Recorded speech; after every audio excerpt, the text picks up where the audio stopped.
For years, the internet has offered one convenient explanation for why Gen Z is struggling financially. They buy too much coffee, they order too much food, they do not want to work. They expect six figures after 3 months. Apparently, the American economy would be fixed if 24-year-olds canceled 2 streaming services. It is a great story. Moral? Completely flattering to anyone who already owns a house. The numbers tell a different story. The problem is not that Gen Z forgot how to work. Millions of young Americans entered adulthood after the price of nearly everything required to build wealth had moved away from them. Housing became more expensive, education came with debt, work became less secure, and wealth-building assets were increasingly owned by people who bought them years earlier. Gen Z did not arrive late to a normal game. They arrived after the game had been repriced. Start with income. In the first quarter of 2026, the median full-time worker between 20 and 24 earned about $810 a week. For workers between 25 and 34, it was about $1,140 ACTU. Sounds respectable until taxes, insurance, rent, transportation, food, and student loans arrive.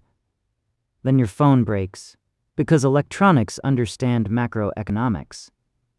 Now, compare that income with housing. By early 2025, home prices across the United States were roughly 60% higher than in 2019. The median existing single-family home sold for about $412,500 in 2024, around 500 times the median household income. Then add mortgage rates far above the ultra-low levels many existing owners locked in years earlier. That creates the first domino. A young buyer does not compete only against the price of a house. That buyer competes against the monthly payment created by the price and the interest rate together. A $400,000 house at a low rate and the same house at a much higher rate are not the same product. The walls are identical. The payment is not. The second buyer gets an invisible extra house made entirely of interest, and supply is not coming to the rescue. Harvard housing researchers reported that by March 2026, the number of homes listed for sale that were affordable to households earning $75,000 or less was down 60% from March 2019. New buyers face both higher prices and fewer affordable choices. This is where the work harder argument starts to collapse. You can work more hours, negotiate a raise, and cancel every subscription, but personal discipline cannot manufacture affordable homes, reset mortgage rates, or send prices back to the year you graduated high school. Budgeting, income growth, and career choices still matter. They are individual tools operating inside a structural problem. Housing is also one of America's main wealth-building machines. Owners pay down principal and may benefit when property values rise. Renters get a different deal. In 2023, nearly half of U.S. renter households spent more than 30% of their income on housing. More than 21 million renter households met the official definition of being cost-burdened. Think about the mechanism. High rent reduces savings. Lower savings delays a down payment. A delayed down payment keeps the renter outside the housing market. If home prices keep rising, the required down payment moves further away. The renter must save for a target that is also moving. That is not a treadmill. It is a treadmill being carried backward on another treadmill. And that is only the second domino. The third is asset inflation. Inflation is usually discussed through groceries, gasoline, and eggs. But another form matters for generational wealth. Rising asset prices. If you already own a house, stocks, or a retirement portfolio, rising prices can increase your net worth. If you are 22, have 600 ERs in checking, and are trying to enter the market, rising asset prices are not wealth creation. They are an admission fee increasing faster than your savings. This creates a split economy. One group earns money from labor and uses part of it to buy assets. Another group already owns assets, watches them appreciate, and can use that wealth to buy more. The first group is climbing stairs. The second group owns the escalator. This is why two people can experience the same economy differently. A homeowner with a fixed mortgage and investments may feel richer. A young renter sees the same rising markets and watches ownership move further away. Now add education debt. At the end of the first quarter of 2026, U.S. student loan balances stood at about $1.66 trillion. More than 10% of balances were at least 90 days delinquent. Student debt changes the sequence of wealth building. Money that could become an emergency fund becomes a loan payment. Money that could become a retirement contribution becomes interest. Money that could become a down payment remains trapped in the cost of obtaining the credential that was supposed to raise income. College can still pay. For many careers, it does. The issue is timing. Gen Z is being asked to finance the cost of becoming employable while paying high housing costs and trying to invest early enough for compound growth to work. That is a very efficient system. If the goal is to make every financial milestone arrive 10 years late, then there is the labor market. The old promise was straightforward: get educated, find stable work, increase your earnings, buy a home, build retirement savings. The modern version contains new footnotes. Your degree may not match your job. An entry-level role may require experience. Your employer may restructure. Your rent resets every year. And technology may reduce the junior tasks companies need humans to perform. The Federal Reserve's latest household survey found that only 63% of adults ages 18 to 29 said they were doing okay or living comfortably financially, compared with 83% of adults 60 or older. The gap widened mainly because conditions weakened among adults 18 to 24. The same survey found that 47% of adults ages 18 to 29 received outside financial help during the prior year, often for general expenses, phones, housing, or utilities. That is not evidence that an entire generation refuses adulthood.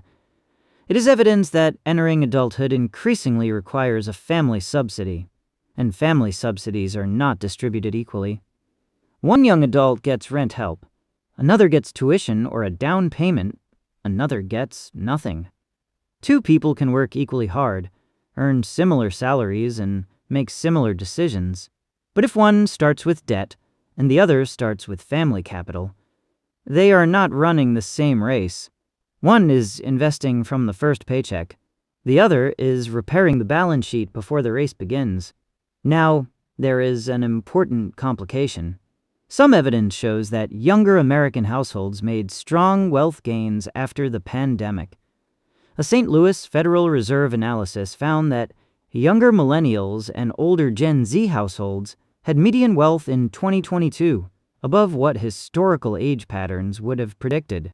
Their estimated median wealth had risen sharply from 2019. That matters because the honest argument is not every young person is doomed. That would be lazy analysis wearing a serious face. The real argument is that gains are uneven and depend heavily on whether a young household acquired assets, reduced debt, or received family support. A Gen Z engineer with stock compensation and no college debt may do extremely well. A retail worker paying market rent, carrying debt, and supporting relatives may move backward, despite working full-time. The generation is not one financial unit, but the mechanism still holds.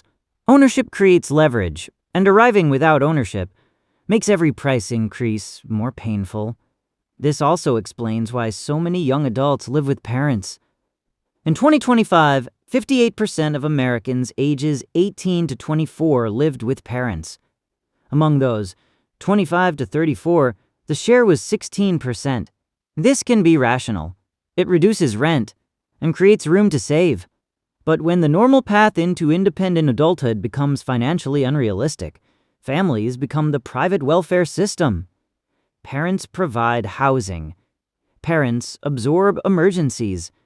Parents bridge the gap between wages and the cost of living. That works for people whose parents have money, space, and a home near available jobs. For everyone else, the safety net has holes. So, is the economy literally broken? Not in the sense that nothing functions. Jobs exist. Markets rise. Some young households are building wealth. The broken part is the conversion mechanism. Work is supposed to convert into security. Education is supposed to convert into opportunity. Saving is supposed to convert into ownership. For too many young Americans, those conversions now lose energy at every step. Income meets rent. Savings meet asset inflation. Education meets debt. Career progress meets instability. And every time the finish line moves, the public conversation responds by blaming coffee.